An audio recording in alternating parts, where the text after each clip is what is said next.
요즘 성경 열심히 읽으시지요? 그래서 이런저런 프로그램으로 성경을 열심히 읽으시는 분들이 많으시리라 생각합니다. 성경을 창세기에서부터 쭉 흥독을 해서 순서대로 읽다 보면은 창세기는 어렵지 않은데 출애굽기 중반 이후로 들어가면서 갑자기 어려워집니다. 성막 이야기가 나오거든요. 그리고 레위기에 들어가서 또 한 번의 고비를 만나게 됩니다. 제사 이야기거든요.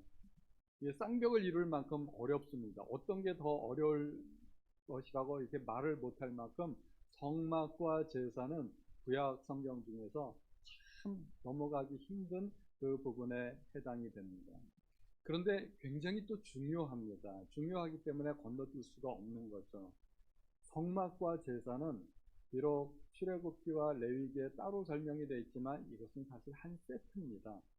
성막은 말하자면 하드웨어고 제사는 소프트웨어입니다. 소프트웨어와 하드웨어가 만나야 제 역할을 감당하는 거죠. 컴퓨터에서 아무리 기능이 좋은 슈퍼컴퓨터도요, 소프트웨어 없으면 돌아가질 않아요. 그러니까 하드웨어와 소프트웨어는 반드시 만나야 됩니다. 성막은 제사가 드려지지 않는다면 그 성막은 아무런 의미가 없습니다. 또 제사를 아무리 잘 드리고 싶어도 성막이 없다면 제사를 드릴 수가 없게 되는 것입니다. 그래서 출애굽기와 레위기는 서로 세트를 이루는 둘이 독립적인 책이 아니라 서로 만나는 책이 되는 것입니다. 성막은 하나님께서 어떻게 인간에게 오실 수 있는가, 그것을 우리에게 보여주는 방법이고요. 제사는 우리는 어떻게 하나님 앞에 나아갈 수 있는가를 알려주는 책입니다. 그러므로 출애굽기와 레위기를 읽으면서 너무 구체적인 방법에 연연해 하시지 않으셔도 됩니다. 하드웨어인 성막을 읽다 보면 뭐는 몇 규빗, 뭐는 몇 규빗 이렇게 나오지 않습니까? 너무 수치에 얽매이지 않으셔도 된다는 것입니다. 또 제사 부분을 읽다 보면 뭐는 잡아서 피를 어디에다 바르고 어디에다가 피를 몇 번 뿌리고 이런 얘기가 나오는데 몇 번 피를 뿌리는가, 이게 중요한 게 아니에요. 핵심을 이해하셔야 됩니다. 성막을 통해서 하나님은 어떻게 우리에게 다가오셨고 우리는 제사를 통해서 어떻게 하나님 앞에 나아갈 수가 있는가. 그 실체는 구약만 보면 잘 알 수가 없는데 신약에서 이루어졌습니다. 하나님은 어떻게 인간 세상에 내려오셨을까요? 육신을 입고 인간의 모습으로 내려오셨습니다. 그래서 성막의 모든 것들이 예수님을 상징하고 있습니다. 성막으로 오신 하나님은 성육신한 예수님을 우리에게 보여줍니다. 우리는 어떻게 하나님 앞에 나아가나요? 예배를 통해서 나아갑니다. 지금 이렇게 예배를 드리시는 성도님들은 예배를 통해서 하나님의 존전에 나아가고 있는 것입니다. 이러한 것들이 구약에서는 잘 밝혀지지 않았죠. 구약의 성도들에게는 모든 것들이 신비하고 베일에 쌓여 있습니다. 그러나 신약에 들어서면서 히브리서 같은 성경을 보면 비로소 제사장이 누군지, 제사는 무엇인지, 성막은 무엇인지 이런 것들이 우리에게 설명이 되고 있는 것입니다.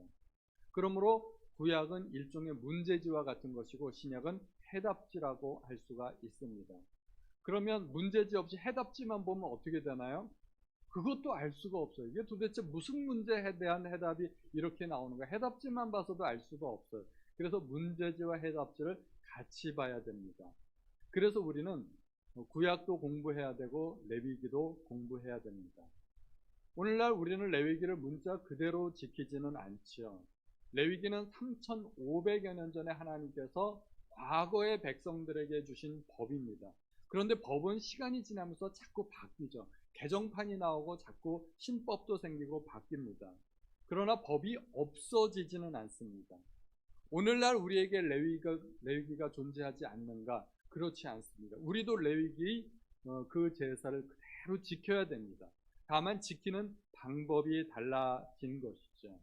지난주에 소제에 관한 말씀을 드렸죠. 소제는 곡식을 태워서 드리는 제사였지만 우리는 몸으로, 노동으로, 봉사로 하나님 앞에 드립니다. 소제를 안 드리는 것이 아니라 소제를 드리는 방법이 달라진 것입니다. 우리는 레위기의 5가지 제사를 그대로 지키게 되는 것입니다. 예배를 통해서 지키고 삶을 통해서 지킵니다. 다만 드리는 방법이 달라진 것입니다. 과거의 백성들은 레위기를 어떻게 지켰을까요? 특별히 화목제는 어떻게 지켰을까요? 그 제물을 보면 소나 양이나 어린 양이나 염소를 잡아서 제사를 드렸습니다. 머리에 안수하고 그리고 그 피는 제단 사방에 뿌렸습니다. 불로 태워드리는 제사였죠. 주로 기름과 콩팥과 간의 꺼풀 이런 것들을 불로 태웠습니다. 이 화목제의 종류에는 세 가지가 있는데 감사제, 서원제, 자원제. 자원제가 예전에는 또 다른 이름으로 그렇게 표현이 되어 있었습니다.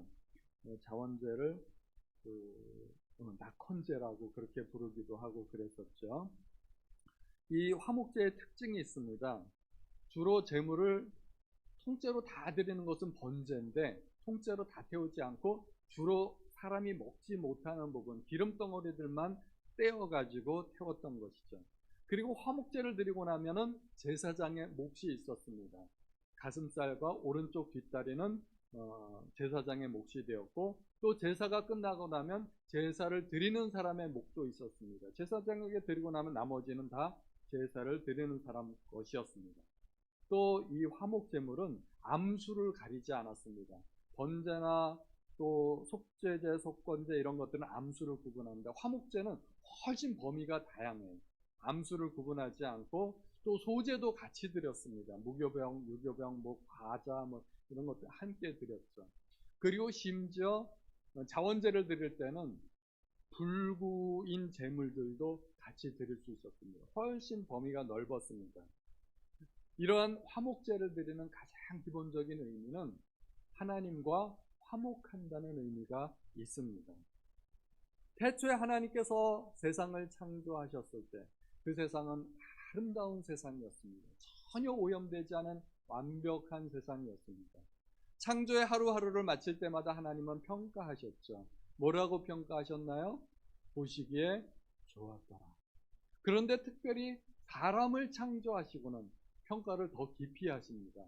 잘 아시죠? 뭐라고 평가하셨나요? 보시기에 심히 좋았더라.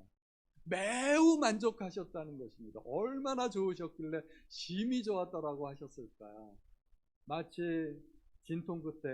오랜 진통 끝에 아이를 낳은 산모가 그 아이를 바라보는 눈길로, 지긋한 눈길로 그렇게 아담과 하와를 바라보지 않으셨을까 생각이 됩니다. 어린 그 갓난 아기를 바라보는 엄마의 눈길, 그것은 아빠의 눈길과는 많이 다를 겁니다. 아빠는 고통을 겪지 않았잖아요. 어느 날 소식 듣고 병원에 딱 가서 보니까 아기가 있고 이것이 내 새끼인가 보구나. 그런데 엄마는 그렇지 않아요. 엄마가 아이를 바라보는 그 눈길은 완전 감동 그 자체인 것이죠. 하나님이 그렇게 감동적인 눈길로 아담과 하와를 쳐다보고 있는데, 그런데 그 사이에 마귀가 끼어드는 거예요. 마귀는 이간질하는 자이지 않습니까? 마귀는 사이를 벌려놓는 존재입니다. 은근히 하와에게 가서 하나님이 동산나무의 모든 열매를 먹지 말라 하시더냐 하고서 질문을 한 가지 던졌습니다. 이게 낚싯바늘이죠. 이 낚싯바늘에 하와가 콱 꿰버리고 말았습니다. 홀랑 넘어가 가지고는 그냥 아담까지 꼬드겨서 결국은 선악과를 따먹어 버렸습니다. 그리고 온갖 좋지 않은 일들이 나타났습니다. 여러 가지 안 좋은 일이 있었는데 그 중에 가장 안 좋은 일이 하나님을 피해서 숨게 된 것입니다. 아담과 하와가 숨어야 될 이유가 전혀 없거든요. 그런데 선악과를 따먹고 나서 아담과 하와가 하나님을 피해서 숨었습니다. 그리고 아담과 하와는 더 이상 사랑하는 사이가 아니라 탓하고 원망하는 사이가 되었습니다. 결국 아담 가족은 에덴 동산에서 쫓겨나게 되었습니다.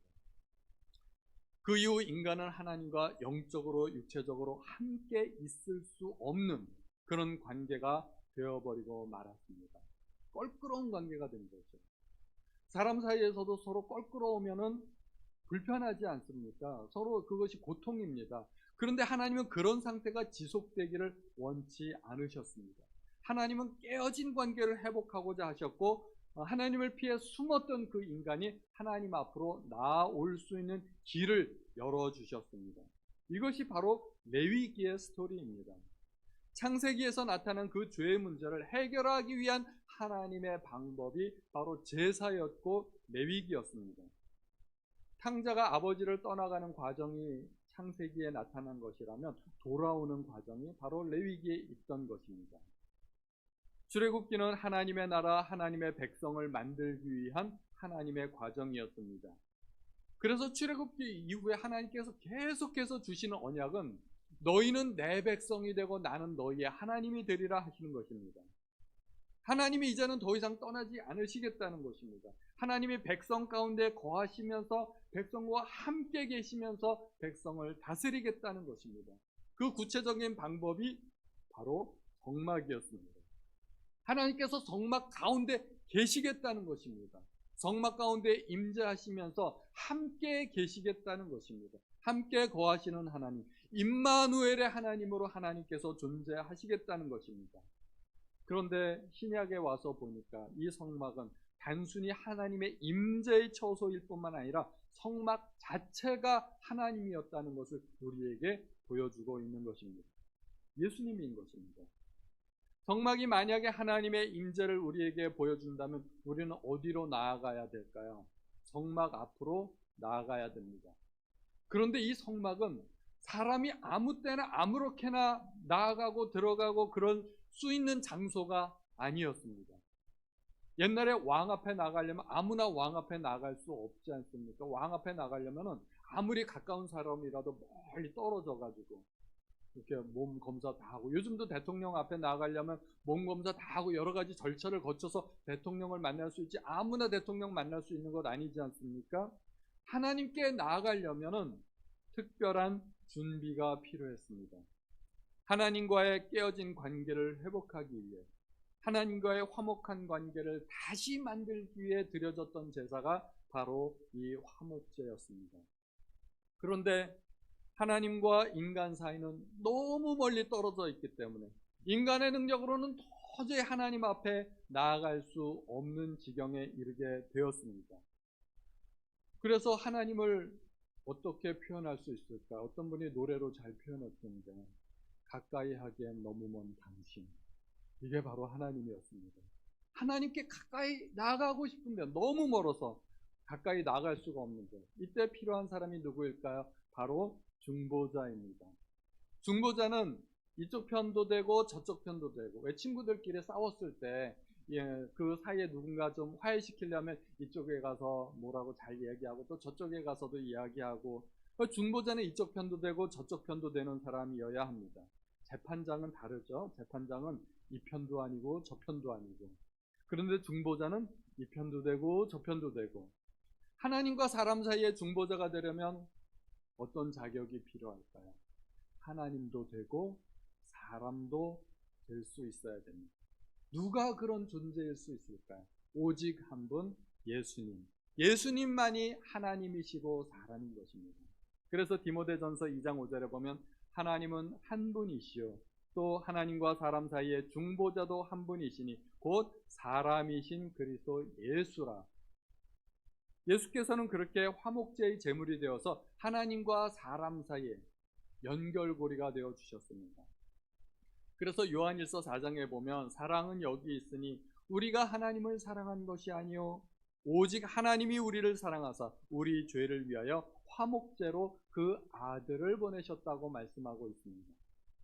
그런데 화목제물은 특이하게 단독으로 드려질 수 없는 제사입니다.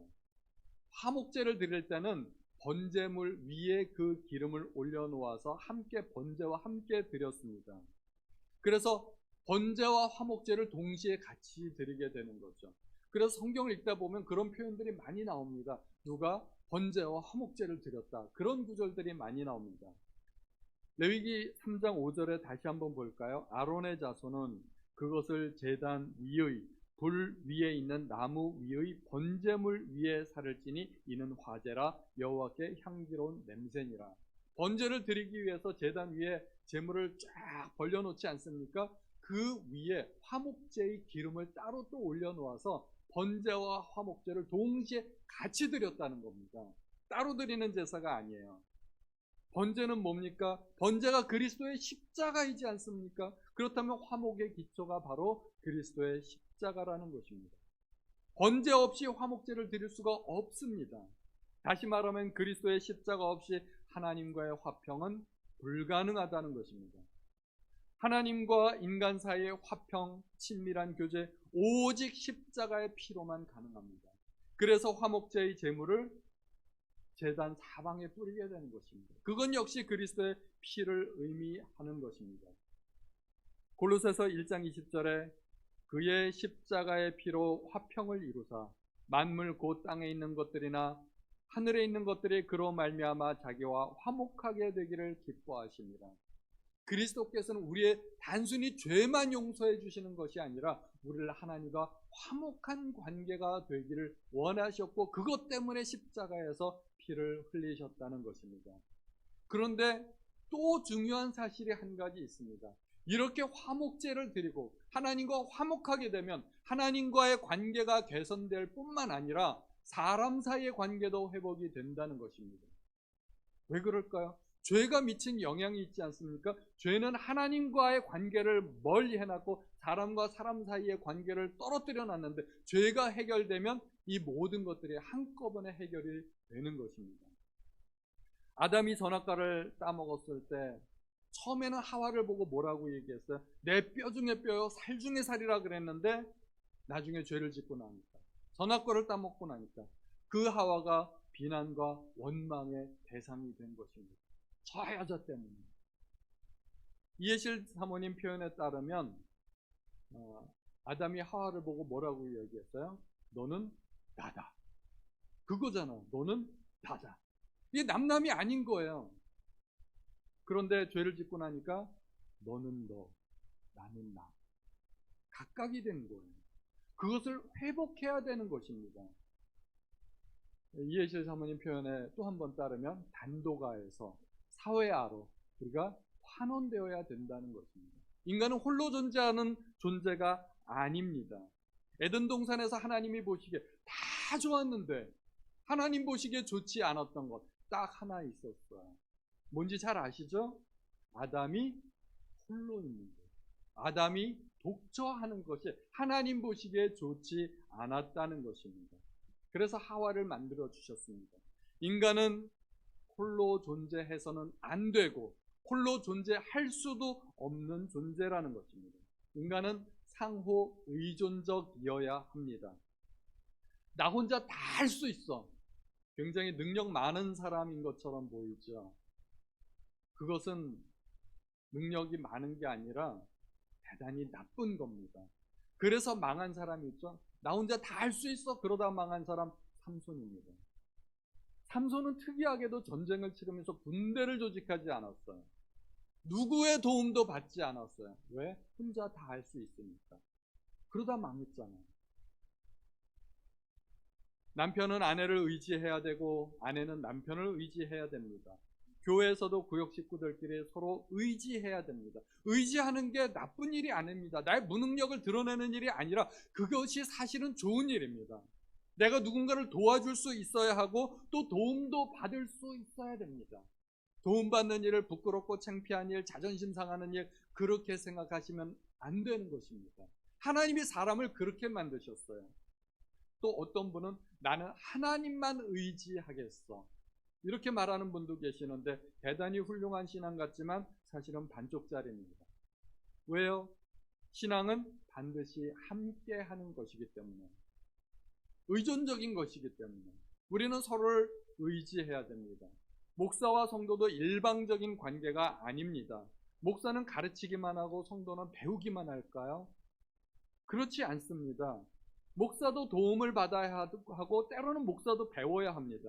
그리고 목사에게도 위로와 격려가 필요합니다. 목사도 때로는 조언을 들어야 됩니다. 우리 교회에서는 어제 구역장 모임을 가졌습니다. 저에게 큰 힘이 되었고 위로와 격려가 되었습니다.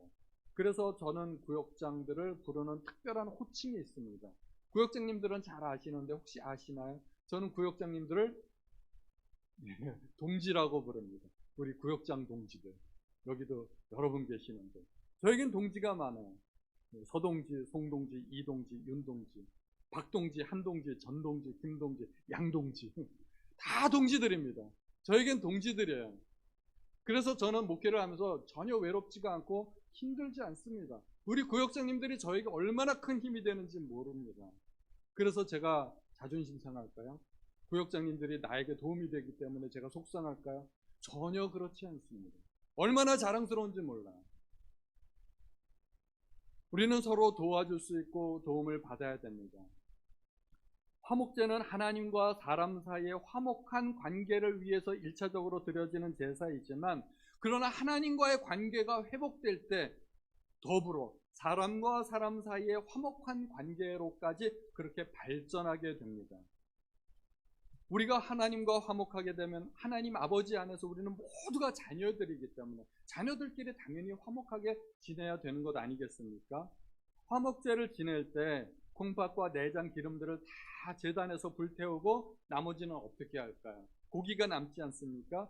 제사장과 제사를 드리는 사람이 서로 나누어 먹었습니다. 교제의 식사가 되었습니다. 그래서 화목제는 소나 양 외에도 무교병, 무교전병, 구운 과자, 유교병 함께 드리고, 심지어 불구가 된 소나 양도 드릴 수 있었고, 자원제의 경우에, 그리고 이런 여러 가지 제물을 하나님 앞에 드릴 수 있었다는 것입니다. 태워서 드리는 부분은 주로 우리가 못 먹는 부분, 기름덩어리. 그러나 나머지는 하나님께서 허락하셨습니다. 함께 나눠 먹으라. 근데 나눠 먹는데 제사장은 주로 가슴살, 오른쪽 뒷다리, 그리고 나머지들은 다 제사를 드리는 사람이 나눠 먹었는데 규칙이 있었죠. 그날 다 먹든지 아니면 다음 날까지는 다 먹어야 했습니다. 특별히 감사제로 드리는 경우에는 반드시 당일날 다 먹어야 했습니다. 그런데 소 한 마리를 잡았는데, 여러분 집안에서 소 한 마리 잡았다고 생각해 보세요. 한 가족이 그거 다 먹을 수 있겠어요? 하루에? 식당 가보니까 메뉴가 있긴 있던데, 암소 한 마리 그런 거는 하루에 다 먹을 수 있겠죠. 근데 진짜 소를 잡았을 때 하루에 다 먹을 수 있겠어요? 하루에 다 못 먹습니다. 그걸 하루에 다 먹으려면 어떻게 해야 될까요? 여러 사람 불러 모아야죠. 동네 사람들 다 불러 모아가지고, 여러분 오늘은 소 잡는 날입니다. 우리 다 같이 모여서 소 한 마리 먹읍시다. 그래가지고 동네 사람들 다 모이면 소 한 마리 그날 먹을 수 있어요. 그러므로 화목제를 드리는 날은 동네 잔치 벌이는 날입니다. 마을 사람들이 모여서 제사장들과 함께, 레위 사람들과 함께 먹고 마시고 즐기는 시간, 하나님 앞에 그리고 이웃들과 화목을 누리는 시간입니다. 화목제는 쉽게 이야기하면 교제의 식탁을 의미합니다. 그냥 불로 태워드리는 그 제사일 뿐만 아니라 함께 나누는 교제의 식탁이라고 생각하시면 됩니다. 우리도 사람 사이에 오래간만에 친구 만나면 그냥 우연히 만났는데 그날은 시간이 없어요. 그러면은 말하죠. 우리 언제 밥 한번 같이 먹자. 그런 얘기하는 것이 서로 친교의 시간을 가지자는 것입니다. 성경에서, 신약에서 화목제를 가장 잘 지킨 사람, 저는 세리 마태라고 생각합니다. 어느 날 예수님께서 세관을 지나가시다가 마태를 보셨어요. 그리고 나를 따르라고 말씀하셨어요. 마태가 얼마나 감격했게요. 모든 사람이 자기를 세리라고 미워하고 따시키는데 세상에 예수님이, 모든 사람에게 존경받는 예수님이 자기를 받아주시겠다는 거예요. 얼마나 기뻐요. 너무나 기뻐가지고 잔치 벌렸어요. 잔치 벌려가지고 주변 사람들, 그 직장 동료들 다 불러가지고 예수님을 초청했어요. 예수님이 그 잔치에 가셨어요. 그래서 예수님은 세리와 죄인들의 친구라고 비난도 받았는데 주님이 그런 비난 두려워하겠습니까? 문제될 것이 전혀 없습니다. 마태가 하나님과 화목하고 이웃들과 화목하기 위해서 하나님 앞에 제사를 드린다는데 예수님은 그 제사에 초청받으셨거든요. 그 초청에 거부하실 리가 없겠죠. 그런 제사에는 당연히 주님이 가실 수밖에 없습니다. 그런데 이 제물에 대해서 우리가 한번 생각해 볼 필요가 있습니다. 보통 제사를 드릴 때 사용되는 짐승, 소나 양이나 염소, 또 비둘기까지 사용이 되었습니다. 그런데 3장을 나중에 자세히 읽어보세요. 소로, 양으로, 염소로 드리는 방법에 대해서 자세하게 설명이 나왔는데 비둘기가 없어요. 왜 비둘기는 없을까? 한번 생각해 보세요. 동네 사람들 잔치 벌린다고 다 불렀는데 이제 비둘기 한 마리 잡았어요. 가슴살하고 오른쪽 뒷다리 떼어서 이거 제사장님 드세요. 그리고 나머지는 동네 사람들 사이좋게 나눠 드세요. 어떻게 됐을까요? 싸움 났겠죠. 화목하러 모였다가 화목하지 못하고 싸움 날 수도 있을 겁니다. 그래서 화목제물로는 비둘기가 언급이 안 되어 있는 것 같습니다. 우리는 구체적으로 어떻게 하나님 앞에 화목제를 드릴 수 있을까요? 세 가지 제사가 있다고 그랬어요. 감사제, 서원제, 자원제. 하나님 앞에 감사한 일이 있어요. 어떻게 하면 될까요? 가장 쉽게 그냥 감사 헌금 드리시면 돼요. 얼마나 드리면 될까요? 알아서. 그 뭐 규정이 어디 있어요? 감사한 만큼 드리시면 됩니다. 11조는 액수가 정해져 있죠. 사람마다 다 다르지만 11조는 소득이 정해져 있기 때문에 11조가 정해져 있어요. 그러나 감사헌금은 액수가 정해져 있지 않아요. 하나님 앞에 내가 감사한 만큼 그렇게 알아서 드리시면 됩니다. 또 하나님 앞에만 드리나요? 감사한 일이 있을 때, 기쁜 일, 좋은 일이 있을 때 사람과도 나누고 싶잖아요. 그래서 좋은 일이 있으면 우리 성도들과 함께 그 기쁨을 나눌 수가 있습니다.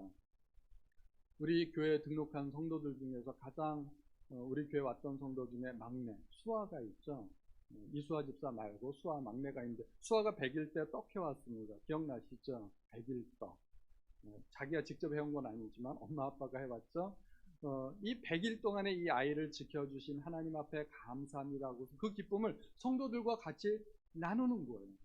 그것이 화목제예요. 오늘날 우리가 하나님 앞에 드릴 수 있는 화목제. 그러니까 감사한 일, 좋은 일 있었을 때 어떻게 하면 돼요? 한턱 쏘시면 돼요. 직장에서 승진하신 분들 승진턱, 그리고 아이가 합격했다 합격턱, 그리고 좋은 곳으로 이사했을 경우에 평수 넓혀서 이사했으면 이사턱, 여러분들이 투자한 주식이 꽁충 뛰었어요. 주식턱 이런 것도 낼 수 있다는 겁니다. 좋은 일이 있고 감사한 일이 있을 때 기쁨을 나누세요. 우리 전교회적으로 나누기 좀 어려우면 그냥 구역 식구들끼리만 그렇게 나누셔도 충분합니다.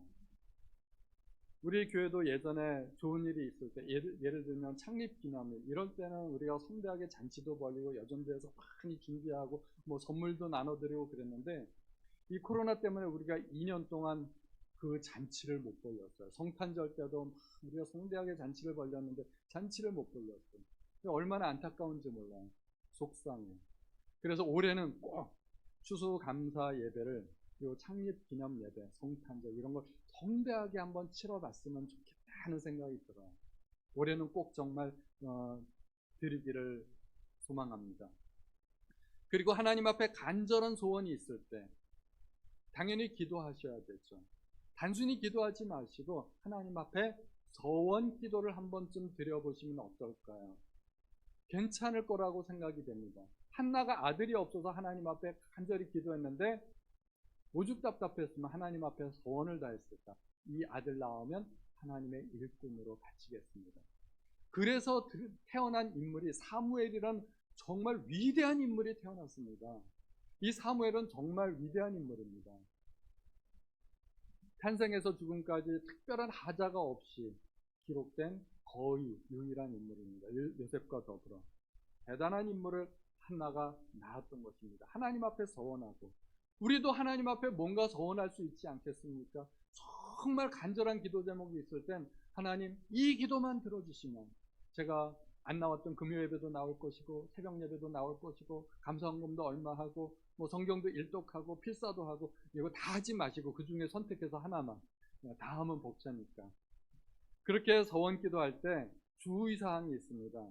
절대 무리한 서원은 하지 마세요. 무리한 서원. 반드시 내가 내 힘으로 할 수 있는 정도만 드리시고 그리고 서원을 했다가 응답되시면 반드시 지키시기 바랍니다. 기도 응답의 비결이라고 저는 생각이 됩니다. 한 번도 서원을 안 해보신 분이 있다면 한 번쯤 해보시는 것도 괜찮을 거라고 생각이 됩니다. 그리고 마지막 자원제가 있죠. 특별한 이유 없이 그냥 감사할 조건도 없어요.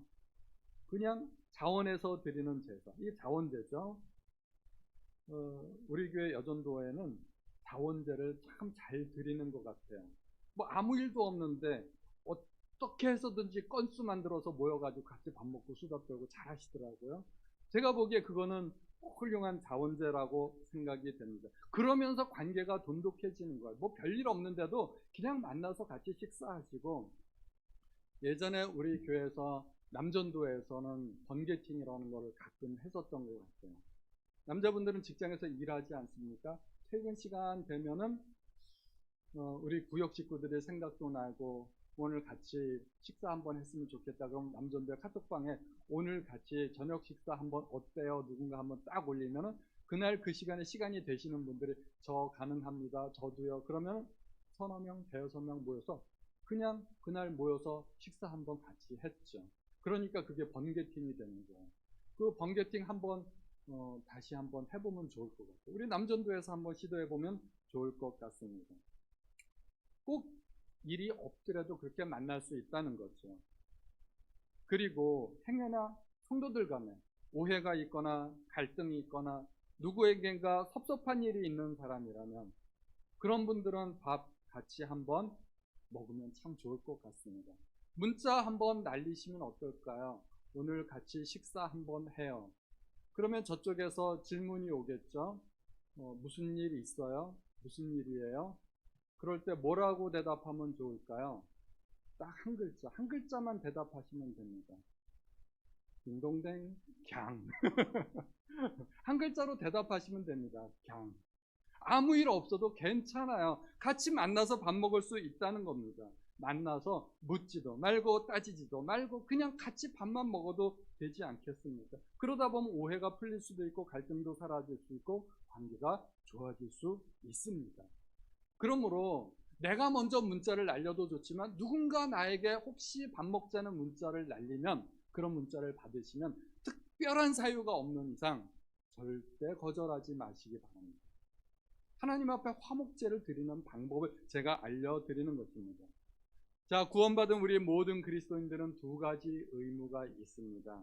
첫째는 하나님과 화목한 관계, 둘째는 이웃과 더불어 화목한 관계입니다. 그래서 결국은 온 세상이 하나님 안에서 화목한 관계를 누리게 되는 것입니다.